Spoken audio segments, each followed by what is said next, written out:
Hi all, എല്ലാവർക്കും നമസ്കാരം. അറിവിന്റെ പേടകത്തിലേക്ക് എല്ലാവർക്കും സ്വാഗതം.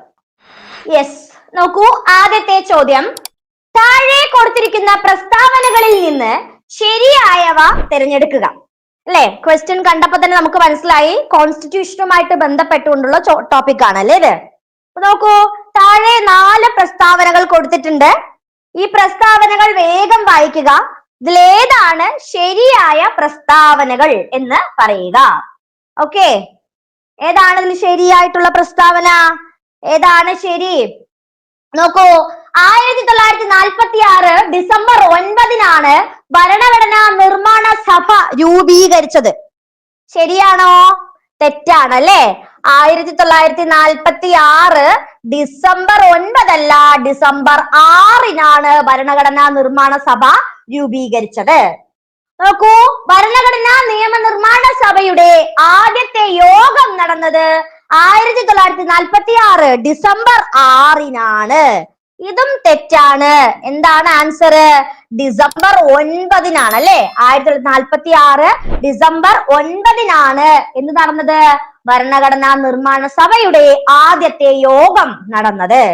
നോക്കൂ, അടുത്ത ഓപ്ഷൻ, ആദ്യ സമ്മേളനത്തിൽ പങ്കെടുത്തവരുടെ എണ്ണം 207 ശരിയാണ് അല്ലെ?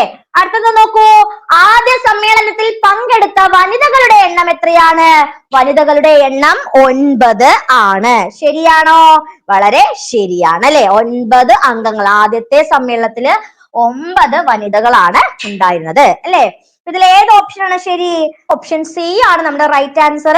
3ഉം 4ഉം ആണ് ഇവിടെ ശരിയായിട്ടുള്ള ഉത്തരം അല്ലെ? നമുക്ക് എല്ലാവർക്കും അറിയാം, നമ്മുടെ ഭരണഘടന എന്ന് പറഞ്ഞാൽ നമ്മുടെ രാജ്യത്തിന്റെ അടിസ്ഥാന തത്വം അല്ലെങ്കിൽ അടിസ്ഥാന പ്രമാണമാണ് അല്ലെ ഭരണഘടന. അതായത് ക്യാബിനറ്റ് മിഷന്റെ ശുപാർശ പ്രകാരമാണ് ഇന്ത്യക്ക് ഒരു ഭരണഘടന വേണമെന്നും ആ ഭരണഘടന രൂപീകരിക്കാൻ വേണ്ടിയിട്ട് ഒരു ഭരണഘടനാ നിർമ്മാണ സഭയെ ഉണ്ടാക്കണം എന്നും, അല്ലെങ്കിൽ ഭരണഘടനാ നിർമ്മാണ സഭ മുൻകൈ എടുത്തുകൊണ്ട് വേണം എന്ത് ഉണ്ടാക്കണമെങ്കിൽ? ഭരണഘടന നിർമ്മിക്കണമെങ്കിൽ. അങ്ങനെ ഒരു ശക്തമായ വാദം അല്ലെങ്കിൽ ഒരു നിർദ്ദേശം മുന്നോട്ട് വെച്ചത് ആരായിരുന്നു? ക്യാബിനറ്റ് മിഷനാണ്. ക്യാബിനറ്റ് മിഷന്റെ നിർദ്ദേശപ്രകാരമാണ് ഭരണഘടനാ നിർമ്മാണ സമിതിയെ നമ്മുടെ ഗവൺമെന്റ് നിയോഗിക്കുന്നത്. ഓക്കെ, ന്യൂഡൽഹിയിലെ അന്നത്തെ കോൺസ്റ്റിറ്റ്യൂവന്റ് ഹാളിലായിരുന്നു ഈ ഒരു ഭരണഘടനാ നിർമ്മാണ സഭയുടെ ആദ്യത്തെ യോഗം നടന്നിരുന്നത്. ഓക്കെ, അപ്പൊ ഭരണഘടനാ നിർമ്മാണ സമിതി രൂപീകരിച്ചത് എപ്പോഴാണ്? 1946 ഡിസംബർ 6 ആദ്യത്തെ യോഗം നടന്നത് 1946 ഡിസംബർ 9 ആകെ 207 അംഗങ്ങൾ പങ്കെടുത്തു. ഓക്കെ, 9 വനിതകളും ഉണ്ടായിരുന്നു. അപ്പൊ നമുക്കറിയാം, സ്ഥിരം ഈ ഒരു ഭാഗത്ത് നിന്ന്, അതായത് ഈ ഒരു വർഷങ്ങൾ PSCയുടെ ഇഷ്ട ഭാഗങ്ങളാണ്. അപ്പൊ എന്തായാലും ഈ ഒരു ഭാഗത്ത് നിന്ന് നമുക്കൊരു ചോദ്യം പ്രതീക്ഷിക്കാവുന്നതാണ്. ഓക്കെ, അപ്പൊ നമ്മൾ ഈ ഒരു ചോദ്യത്തിലൂടെ നമ്മൾ 1 മാർക്ക് ഉറപ്പിക്കുകയാണ്. ഇനി മറക്കില്ലല്ലോ. ഓക്കെ, അടുത്ത ചോദ്യം, ചുവടെ കൊടുത്തിരിക്കുന്നവയിൽ നിന്ന് തെറ്റായ പ്രസ്താവനകൾ കണ്ടെത്തുക. ഈ പ്രസ്താവനകളിൽ നിന്ന് ഏതാണ് തെറ്റായത് എന്ന് മാത്രം നമ്മൾ കണ്ടെത്തിയാൽ മതി. ഏതാണ് ഈ പ്രസ്താവനകളിൽ തെറ്റായവ? വേഗം ഒന്ന് പ്രസ്താവനകളൊക്കെ ഒന്ന് നോക്കൂ. ഏതൊക്കെയാ കൊടുത്തിരിക്കുന്നത്? നോക്കൂ, ഒന്നാമത്തെ, ഭരണഘടനാ നിർമ്മാണ സഭയിലെ താൽക്കാലിക അധ്യക്ഷൻ HC മുഖർജി ആണ്. ശരിയാണോ? താൽക്കാലിക അധ്യക്ഷൻ HC മുഖർജി ആണോ? തെറ്റാണ്. ആരാണ് താൽക്കാലിക അധ്യക്ഷനായത്? സച്ചിദാനന്ദ സിൻഹ അല്ലെ? സച്ചിദാനന്ദ സിൻഹയാണ് ഭരണഘടനാ നിർമ്മാണ സഭയിലെ താൽക്കാലിക അധ്യക്ഷൻ. ഉറപ്പല്ലേ? അടുത്തത്, കോൺസ്റ്റിറ്റ്യൂവന്റ് അസംബ്ലിയുടെ സ്ഥിരം പ്രസിഡന്റ് ആയിരുന്നത് ഡോക്ടർ രാജേന്ദ്ര പ്രസാദ് ആണ്. വളരെ ശരിയാണ് അല്ലെ? ഡോക്ടർ രാജേന്ദ്ര പ്രസാദ് ആയിരുന്നു കോൺസ്റ്റിറ്റ്യൂവന്റ് അസംബ്ലിയുടെ സ്ഥിരം പ്രസിഡന്റ് ആയിട്ട് തെരഞ്ഞെടുക്കപ്പെട്ടത്. അടുത്ത നോക്കൂ, ഭരണഘടനാ നിർമ്മാണ സഭയിലെ ഏറ്റവും പ്രായം കൂടിയ വ്യക്തിയാണ് ഡോക്ടർ രാജേന്ദ്ര പ്രസാദ്. ശരിയാണോ? തെറ്റാണ്. ഏറ്റവും പ്രായം കൂടിയ വ്യക്തിയാണ് സച്ചിദാനന്ദ സിൻഹ. ഭരണഘടനാ നിർമ്മാണ സഭയിൽ ഉണ്ടായിരുന്ന ഏറ്റവും പ്രായം കൂടിയ വ്യക്തിയായിരുന്നു ആര്? സച്ചിദാനന്ദ സിൻഹ. അടുത്തത് നോക്കൂ, ഭരണഘടനാ നിർമ്മാണ സഭയെ ആദ്യമായി അഭിസംബോധന ചെയ്തത് സച്ചിദാനന്ദ സിൻഹയാണ്. അതും തെറ്റാണ്. ആരാണ് ആദ്യമായിട്ട് അഭിസംബോധന ചെയ്തത്? JB കൃപലാനിയാണ്. കേട്ടിട്ടുണ്ടോ? JB കൃപലാനി. JB കൃപലാനിയാണ് ആദ്യമായിട്ട് ഭരണഘടനാ നിർമ്മാണ സഭയെ അഭിസംബോധന ചെയ്ത വ്യക്തി. ഓക്കെ, ആരാണ്? JB കൃപലാനി. സച്ചിദാനന്ദ സിൻഹയല്ല, JB കൃപലാനിയാണ് കേട്ടോ. മനസ്സിലായല്ലോ? അപ്പൊ ഇതിൽ ഏതൊക്കെയാണ് തെറ്റായ പ്രസ്താവനകൾ? ഏതാണ് നമ്മുടെ ശരി ഉത്തരം എന്ന് പറയുന്നത്? 2 മാത്രമാണ് ശരി, അല്ലേ? ഓപ്ഷൻ സി ആണ്. 1ഉം 3ഉം 4ഉം പ്രസ്താവനകൾ എന്താണ്? തെറ്റാണ്. ഓക്കെ അല്ലേ? അടുത്ത ചോദ്യം,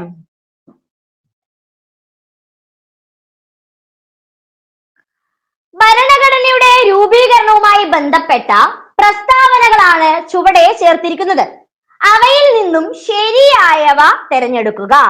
ഭരണഘടനയുടെ രൂപീകരണവുമായി ബന്ധപ്പെട്ട കുറച്ച് പ്രസ്താവനകൾ കൊടുത്തിട്ടുണ്ട്. അതില് ഏതൊക്കെയാണ് ശരിയായ പ്രസ്താവനകൾ എന്നാണ് നമ്മൾ കണ്ടെത്തേണ്ടത്. വേഗം നോക്കൂ, ഇതിൽ ഏതാണ് ശരിയായ പ്രസ്താവനകൾ? നോക്കൂ, ഏതൊക്കെയാണ്? ഭരണഘടനാ നിർമ്മാണം പൂർത്തിയാക്കാനായി 2 വർഷവും 11 മാസവും 18 ദിവസവും എടുത്തിരുന്നു. ശരിയാണോ? ശരിയായ പ്രസ്താവനയാണ്, അല്ലെ? 2 വർഷം, അതുപോലെ 11 മാസം 18 ദിവസം. ശരിയാണ്. ഭരണഘടനയുടെ പൂർണ്ണ രൂപം ആദ്യമായി സഭയിൽ അവതരിപ്പിച്ചത് 1948 നവംബർ 4-നാണ്. ശരിയാണ്. ഭരണഘടനാ നിർമ്മാണ സഭ അംഗീകരിച്ചത് 1949 നവംബർ 26-നാണ്. അതും ശരിയാണ്. അടുത്ത നോക്കൂ, 64 ലക്ഷം രൂപയാണ് ഭരണഘടനയുടെ നിർമ്മാണത്തിനായി ആകെ ചെലവായ തുക. ശരിയാണോ? അതും ശരിയാണ്. ഏതാണ് നമ്മുടെ ആൻസർ എന്ന് പറയുന്നത്? എല്ലാം ശരിയാണ്, അല്ലെ? ഭരണഘടനയുടെ രൂപീകരണവുമായി ബന്ധപ്പെട്ടുള്ള പ്രസ്താവനകളാണ്. അതിൽ എന്താണ്? ഓപ്ഷൻ ഡി ആണ് ശരി ഉത്തരം. എല്ലാം ശരിയാണ്, അല്ലെ? ഭരണഘടനാ നിർമ്മാണ സമിതി നമുക്കറിയാലോ. എപ്പോഴാണ് ഭരണഘടനാ നിർമ്മാണ സമിതി അംഗീകരിച്ചത്? 1949 നവംബർ 26-നാണ്, അല്ലെ? ദേശീയ നിയമദിനം, അതുകൊണ്ടല്ലേ നവംബർ 26-ന് നമ്മൾ എന്ത് പറയണത്? ദേശീയ നിയമദിനം എന്ന് പറയുന്നത്. നിയമദിനമായിട്ട് ആചരിക്കുന്നത് നമ്മൾ എപ്പോഴാണ്? നവംബർ 26-നെയാണ്, അല്ലെ? ഓക്കെ അല്ലേ? അടുത്ത ചോദ്യത്തിലോട്ട് പോവല്ലേ? അടുത്ത ക്വസ്റ്റ്യൻ, 4ാമത്തെ ക്വസ്റ്റ്യൻ ആണേ. താഴെ കൊടുത്തിരിക്കുന്ന വ്യക്തിയുമായി ബന്ധപ്പെട്ട സൂചനകൾ ഉപയോഗിച്ച് വ്യക്തിയെ തിരിച്ചറിയുക. ഈ സൂചനകളെല്ലാം കൂട്ടി വായിക്കുമ്പോൾ ഇതുമായി ബന്ധപ്പെട്ട ഒരു വ്യക്തിയെ നമുക്ക് കിട്ടും. ആരാണെന്ന് കണ്ടെത്തുക. സൂചനകളാണേ. 1, 1891 ഏപ്രിൽ 14-ന് ഇന്ത്യയിലെ മൗ എന്ന പ്രദേശത്ത് ജനിച്ചു. കിട്ടിയോ? രൂപയുടെ പ്രശ്നം, ജാതിയുടെ ഉന്മൂലനം മുതലായവ അദ്ദേഹത്തിന്റെ പ്രധാന കൃതികളാണ്. ഡോക്ടറേറ്റ് നേടിയ ആദ്യ ഇന്ത്യക്കാരൻ. അത് മാത്രമല്ല 64 ഭാഷകളിൽ അദ്ദേഹത്തിന് പാണ്ഡിത്യമുണ്ട്. ആരാണ്? ഓപ്ഷൻ സി ആണ് ശരി ഉത്തരം, അല്ലെ? ഡോക്ടർ BR അംബേദ്കറിനെ കുറിച്ചുള്ള പ്രസ്താവനകളാണ്, പരാമർശങ്ങളാണ് ഇവ, അല്ലെ? എന്താണ്? ആധുനിക ഇന്ത്യയിൽ, അല്ലെങ്കിൽ ആധുനിക മനു, മോഡേൺ മനു എന്നറിയപ്പെടുന്നു. ഡ്രാഫ്റ്റിംഗ് കമ്മിറ്റിയുടെ ചെയർമാൻ ആണ്. ഭരണഘടനയുടെ ശില്പിയാണ്. ഇതെല്ലാം, ഈ വിശേഷണങ്ങൾക്കെല്ലാം അർഹനായിട്ടുള്ള ഡോക്ടർ BR അംബേദ്കറിനെ കുറിച്ചുള്ള പ്രസ്താവനകൾ അല്ലെങ്കിൽ പരാമർശങ്ങളായിരുന്നു ഇതല്ലേ. അദ്ദേഹം 1891 ഏപ്രിൽ 14-ന് ഇന്ത്യയിലെ മധ്യപ്രദേശിലെ മൗ എന്ന പ്രദേശത്താണ് ജനിച്ചത്, അല്ലെ? രൂപയുടെ പ്രശ്നം, ജാതിയുടെ ഉന്മൂലനം മുതലായവയാണ് അദ്ദേഹത്തിന്റെ പ്രധാനപ്പെട്ട കൃതികള്. കിട്ടിയല്ലോ? അടുത്ത ചോദ്യം, അടുത്ത ക്വസ്റ്റ്യൻ, 5ാമത്തെ ചോദ്യം. ഡ്രാഫ്റ്റിംഗ് കമ്മിറ്റിയെ കുറിച്ചുള്ള പ്രസ്താവനകളാണ് ചുവടെ കൊടുത്തിരിക്കുന്നത്. അവയിൽ നിന്നും ശരിയായ വസ്തുതകൾ തിരഞ്ഞെടുക്കുക. ഡ്രാഫ്റ്റിംഗ് കമ്മിറ്റിയെ പറ്റിയുള്ള സ്റ്റേറ്റ്മെന്റ്സിൽ നിന്ന് ശരിയായവ കണ്ടെത്താൻ പറഞ്ഞിരിക്കുകയാണ്. ഏതൊക്കെയാണ് ശരി? വേഗം ആൻസർ പറഞ്ഞേ. ഏതാണ് ശരി ഉത്തരം എന്ന്? എല്ലാം ശരിയാണോ? ഏതൊക്കെയാണ് ഇതിൽ ശരിയായിട്ട് വരുന്നത്? ഏതാ ശരി ഉത്തരം? ഓപ്ഷൻ ഡി ആണോ?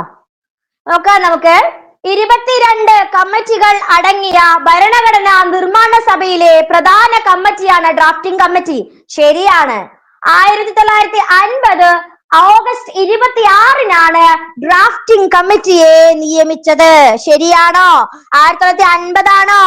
1950 അല്ല, 1947 ഓഗസ്റ്റ് 29-നാണ് ഡ്രാഫ്റ്റിംഗ് കമ്മിറ്റിയെ നിയമിച്ചത്.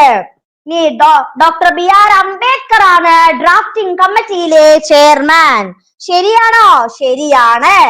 ഇനി 7 അംഗങ്ങൾ ഡ്രാഫ്റ്റിംഗ് കമ്മിറ്റിയിൽ ഉണ്ടായിരുന്നു. ഡ്രാഫ്റ്റിംഗ് കമ്മിറ്റിയിൽ 7 അംഗങ്ങളായിരുന്നു ഉണ്ടായിരുന്നത്. 7 അംഗങ്ങളല്ലേ? 7 അംഗങ്ങളാണ് ഡ്രാഫ്റ്റിംഗ് കമ്മിറ്റിയിൽ ഉണ്ടായിരുന്നത്. ഏതൊക്കെയാണ് ശരിയായിട്ടുള്ള പ്രസ്താവനകൾ? 1, 3, 4 പ്രസ്താവനകൾ എന്താണ്? ശരിയാണ്. ഓക്കെ അല്ലേ? അടുത്ത ചോദ്യം. ശരിയായത് വിലയിരുത്തുക. അടുത്തതും ശരിയായത് വിലയിരുത്താനുള്ള ഒരു ക്വസ്റ്റ്യൻ ആണ്. ഇന്ത്യൻ ഭരണഘടനയുടെ ലേ ഔട്ട് തയ്യാറാക്കിയത് നന്ദലാൽ ബോസ് ആണ്. ഓക്കെ, ഇന്ത്യൻ ഭരണഘടനയുടെ ലേ ഔട്ട് തയ്യാറാക്കിയത് ആരാണ്? നന്ദലാൽ ബോസ് ആണ് അല്ലെ? കഴിഞ്ഞ ഏതോ ഒരു PSC എക്സാമിന് ചോദിച്ചൊരു ചോദ്യമായിരുന്നു ഇത് കേട്ടോ. ഓക്കെ, രണ്ടാമത്തെ ഷിജോ ജോസ്. അടുത്ത ക്വസ്റ്റ്യൻ ഓപ്ഷൻ തെറ്റായിരുന്നു അല്ലെ? ഓപ്ഷൻ ചെറിയൊരു മിസ്റ്റേക്ക് ആയിരുന്നു കേട്ടോ, അത് കറക്റ്റ് ചെയ്യാം. അടുത്തത്, ഇന്ത്യൻ ഭരണഘടനയുടെ ഹിന്ദി കൈയെഴുത്തു പതിപ്പ് തയ്യാറാക്കിയത് നന്ദലാൽ ബോസ് ആണ്. ആണോ? ഇന്ത്യൻ ഭരണഘടനയുടെ ഹിന്ദി കൈയെഴുത്തു പതിപ്പ് തയ്യാറാക്കിയത് ആരായിരുന്നു? ഹിന്ദി കൈയെഴുത്ത് പതിപ്പ് നന്ദലാൽ ബോസ് ആണോ? അല്ല. ആരാണ് ശരി ഉത്തരമായിട്ട് വരുന്നത്? വസന്ത് കൃഷ്ൺ വൈദി. വസന്ത് കൃഷ്ൺ വൈദിയാണ്.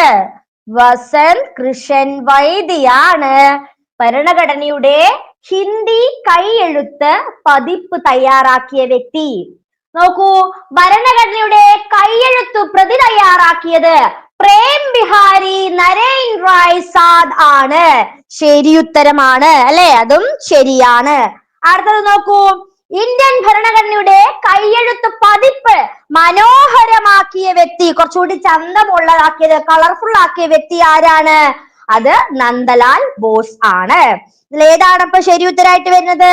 ഓപ്ഷൻ എ ആണ് ശരി ഉത്തരം. 1, 3, 4 ശരി അല്ലെ? 1 ശരിയാണ്, 3, 4 ശരിയാണ്, 2 മാത്രമാണ് തെറ്റ്. ഇന്ത്യൻ ഭരണഘടനയുടെ ഹിന്ദി കൈയെഴുത്ത് പതിപ്പ് തയ്യാറാക്കിയത് ആരായിരുന്നു? വസന്ത് കൃഷ്ൺ വൈദി ആയിരുന്നു. ഓക്കെ അല്ലേ? അടുത്ത ചോദ്യം.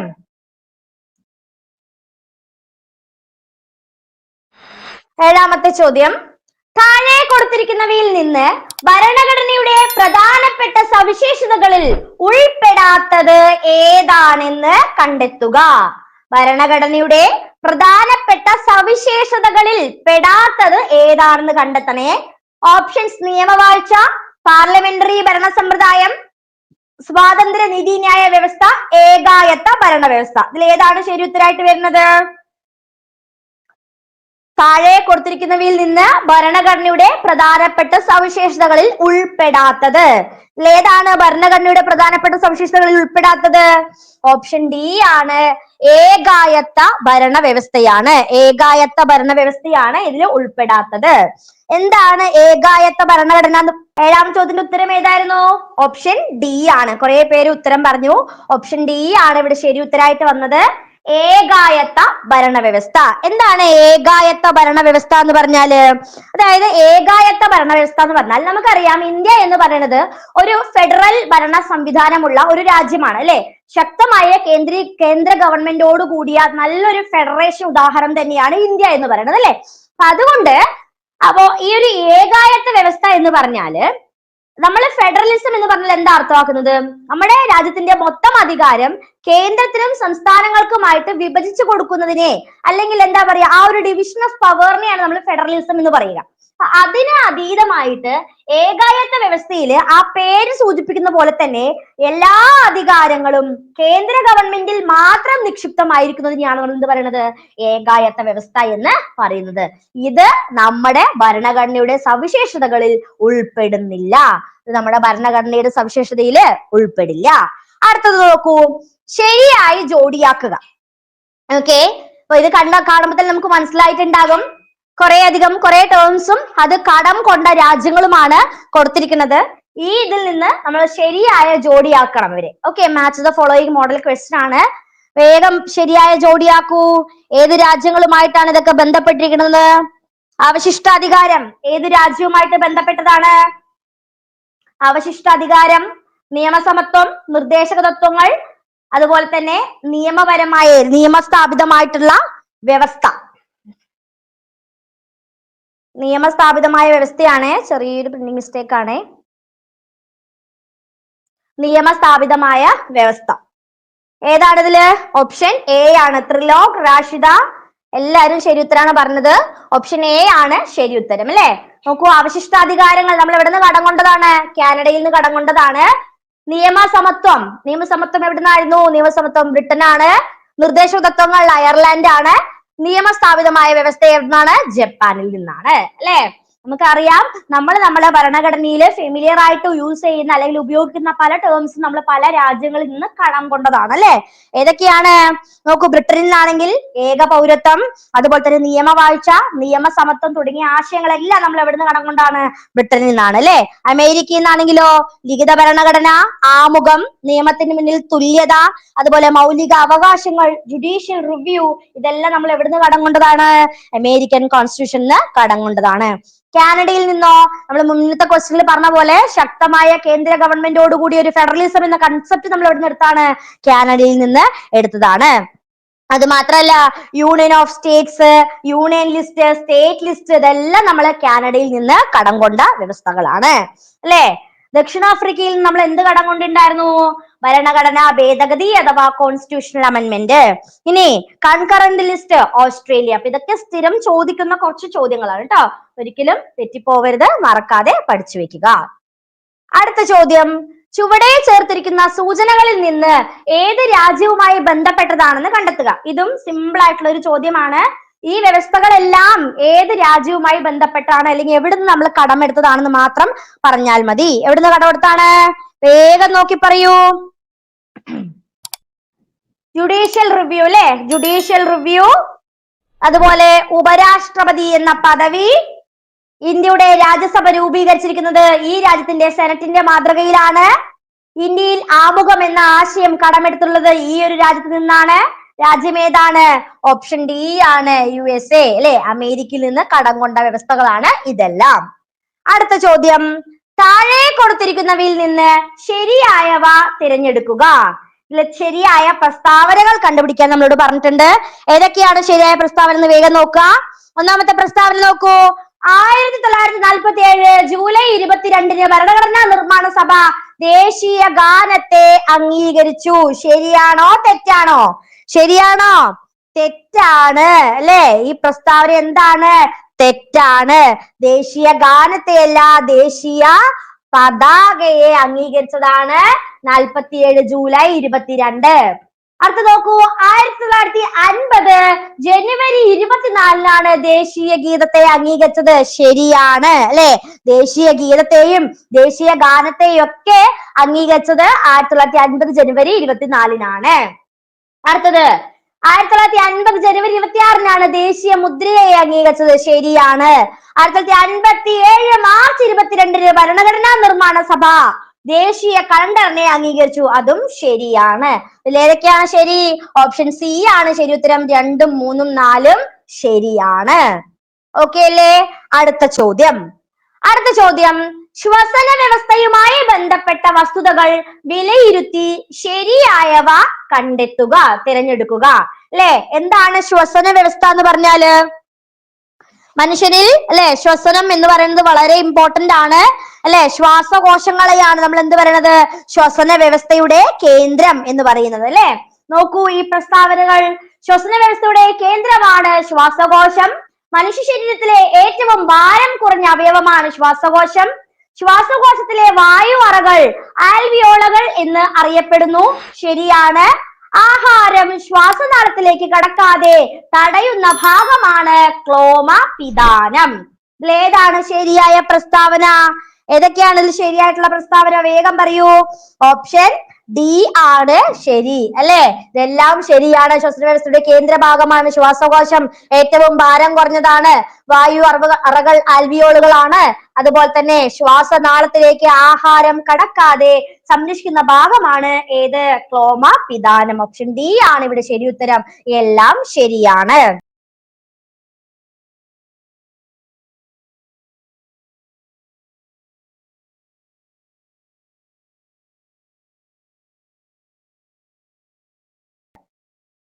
അടുത്തത് നോക്കൂ. തന്നിരിക്കുന്നവയിൽ നിന്ന് നിശ്വാസവായുവിന്റെ പ്രത്യേകതകൾ ഏതെല്ലാമാണെന്ന് കണ്ടെത്തുക. അല്ലെ? ഉച്ഛ്വാസവും നിശ്വാസവും അറിയാലോ, അല്ലെ? ശ്വസന പ്രക്രിയയിലെ രണ്ട് പ്രധാനപ്പെട്ട പ്രവർത്തനങ്ങളാണ് നിശ്വാസവും അതേപോലെ തന്നെ ഉച്ഛ്വാസവും, അല്ലെ? എന്താണ് ഉച്ഛ്വാസം എന്ന് വെച്ചാല്? ഉള്ളിലേക്ക് വായു എടുക്കുന്നു. നിശ്വാസം എന്താണ്? വായു പുറത്തേക്ക് കളയുന്നു, അല്ലെ? ഇതുമായി ബന്ധപ്പെട്ട നിശ്വാസവായുവിന്റെ പ്രത്യേകതകളാണ് നമ്മളോട് ചോദിച്ചിരിക്കുന്നത്. ഏതാണ് നിശ്വാസവായുവിന്റെ പ്രത്യേകത? ഡയഫ്രം സങ്കോചിക്കുന്നു. ഇത് നിശ്വാസവായുവിന്റെ പ്രത്യേകതയാണോ? അല്ല, അല്ലെ? ഡയഫ്രം സങ്കോചിക്കുകയല്ല. നിശ്വാസവായുവില് പൂർവസ്ഥിതിയിലാകുകയാണ് ചെയ്യുന്നത്. എന്താണ്? പൂർവസ്ഥിതി പ്രാപിക്കുന്നു, പൂർവസ്ഥിതിയിലാകുന്നു. ഔരസാശയ വ്യാപ്തം കുറയുന്നു. ശരിയാണോ? ശരിയാണ്. അടുത്ത നോക്കൂ. വാരിയെല്ലുകൾ ഉയരുന്നു. നിശ്വാസം ചെയ്യുന്ന സമയത്ത് നിശ്വാസം ആകുമ്പോ വാരിയെല്ല് ഉയരുവാണോ? തെറ്റാണ്. വാരിയെല്ല് എന്ത് ചെയ്യുന്നു? താഴുന്നു, അല്ലെ? നമ്മൾ ശ്വാസം എടുത്തിട്ട് ഇങ്ങനെ പുറത്തേക്ക് വിടുന്ന സമയത്ത് വാരിയെല്ല് എന്ത് ചെയ്യാണ്? താഴുകയാണ് ചെയ്യുന്നത്. അപ്പൊ അതിൽ അടുത്ത് നോക്കൂ. വായു പുറന്തള്ളപ്പെടുന്നു. അത് ശരിയാണ്. അപ്പൊ ഏതാണ് ഇതിലെ ശരിയായ പ്രസ്താവന? ഓപ്ഷൻ ഡി ആണ് ശരി. 2ഉം 4ഉമാണ് ശരിയായിട്ടുള്ള ആൻസർ. ഓക്കെ അല്ലേ? അടുത്ത ചോദ്യം. തന്നിരിക്കുന്ന പ്രസ്താവനകൾ വിലയിരുത്തുക. അതിൽ നിന്ന് തെറ്റായവ കണ്ടെത്തുക. അല്ലെ? ഈ പ്രസ്താവനകളിൽ നിന്ന് തെറ്റായതാണ് നമ്മളോട് കണ്ടുപിടിക്കാൻ പറഞ്ഞിരിക്കുന്നത്. എന്താണ് ഇതിൽ തെറ്റായ പ്രസ്താവനകൾ? വേഗം നോക്കൂ. തെറ്റായ പ്രസ്താവനകൾ: ഗാഢമായ നിശ്വാസത്തിന് ശേഷം ശക്തിയായി ഉച്ഛ്വസിക്കുമ്പോൾ പുറത്തേക്ക് വരുന്ന പരമാവധി അളവാണ് വൈറ്റൽ കപ്പാസിറ്റി. ശരിയാണോ? ശരിയല്ല. ഇതെന്താണ്? ഇത് തെറ്റാണ്, അല്ലെ? തെറ്റല്ലേ? ഒന്നാമത്തെ പ്രസ്താവന എന്താണ്? തെറ്റാണ്, അല്ലെ? വൈറ്റൽ കപ്പാസിറ്റി എന്താണ്? ഗാഢമായ ഉച്ഛ്വാസത്തിന് ശേഷം ശക്തിയായി നിശ്വസിക്കുമ്പോൾ പുറത്തേക്ക് വരുന്ന പരമാവധി അളവിനെയാണ് നമ്മൾ എന്ത് പറയുന്നത്? വൈറ്റൽ കപ്പാസിറ്റി എന്ന് പറയുന്നത്. രണ്ടാമത് നോക്കൂ. ആരോഗ്യമുള്ള സ്ത്രീകളുടെ വൈറ്റൽ കപ്പാസിറ്റി എന്ന് പറയുന്നത് ഏകദേശം 4.5 ലിറ്റർ ആണ്. തെറ്റാണ്. എത്രയാണ്? 3 ലിറ്റർ ആണ്. വൈറ്റൽ കപ്പാസിറ്റി കൂടിയാൽ രക്തത്തിൽ കലരുന്ന ഓക്സിജന്റെ അളവ് കുറയുന്നു എന്നാണോ? അതും തെറ്റാണ്. എന്താണ്? ഓക്സിജന്റെ അളവ് എന്ത് ചെയ്യുന്നു? കുറയുന്നില്ല, കൂടുന്നു, അല്ലെ? ഓക്സിജന്റെ അളവ് എന്ത് ചെയ്യുന്നു? കൂടുന്നു. ഓക്കെ അല്ലേ? അപ്പൊ ഏതാണ് ഇതില് തെറ്റായ പ്രസ്താവന? ഏത് മാത്രമാണ്? ഓപ്ഷൻ ഡി ആണ് തെറ്റായിട്ടുള്ള പ്രസ്താവന, അല്ലെ? ഓപ്ഷൻ ഡി ആണ്. 4 മാത്രമാണ് ഇതില് ശരി ഉത്തരം എന്ന് പറയുന്നത്. അടുത്തത്, ഹീമോഗ്ലോബിനുമായി ബന്ധപ്പെട്ട പ്രസ്താവനകൾ പരിശോധിച്ച് ശരിയായവ തിരഞ്ഞെടുക്കുക. അല്ലെ? നമുക്കറിയാലോ, നമ്മുടെ രക്തത്തില് ഹീമോഗ്ലോബിന്റെ അളവ് വളരെ ഇമ്പോർട്ടന്റ് ആണ്, അല്ലെ? നമ്മൾ എന്തൊരു അസുഖമായിട്ട് പോയാലും വേഗം നമ്മളൊക്കെ ആദ്യം അവരെന്ത് HB ചെക്ക് ചെയ്യാൻ പറയും, അല്ലെ? ആ HB ആണ് നമ്മുടെ ശരീരത്തിൽ ഏറ്റവും അത്യാവശ്യമായിട്ട് വേണ്ടത്. അപ്പൊ അതുമായി ബന്ധപ്പെട്ട പ്രസ്താവനകൾ കൊടുത്തിട്ടുണ്ട് ഹീമോഗ്ലോബിനുമായി ബന്ധപ്പെട്ടിട്ട്. അതിൽ ഏതൊക്കെയാണ് ശരി, ഏതൊക്കെയാണ് തെറ്റ് എന്ന് പറയുക. ഏതാണ് ശരി ഉത്തരമായിട്ട് വരുന്നത്? ഓക്സിജന്റെ സംവഹനത്തിന് സഹായിക്കുന്നു. ഒരു HB തന്മാത്രയ്ക്ക് 4 ഓക്സിജൻ ആറ്റങ്ങളെ വഹിക്കാനാകുന്നു. വായു അറയിലെ ഓക്സിജനുമായി ചേർന്ന് കാർബോ ഓക്സി ഹീമോഗ്ലോബിൻ ഉണ്ടാകുന്നു. രക്തലോമികളിൽ വെച്ച് HB വിഘടിക്കുന്നു. എന്താണ്? എല്ലാം ശരിയാണോ? ഏതാണ് ശരി ഉത്തരം എന്ന് വരുന്നത്? ഏതാണ് ശരി ഉത്തരായിട്ട് വരുന്നത്? ഹീമോഗ്ലോബിനുമായി ബന്ധപ്പെട്ട ഈ എല്ലാ പ്രസ്താവനകളും എന്താണ്? ശരിയാണ് അല്ലെ? ഓക്സിജൻ സംവഹനമാണെങ്കിലും 4 തന്മാത്രകളാണ്. ഇതെല്ലാം എന്താണ്? ഹീമോഗ്ലോബിനുമായിട്ട് ശരിയായിട്ടുള്ള പ്രസ്താവനയാണ്.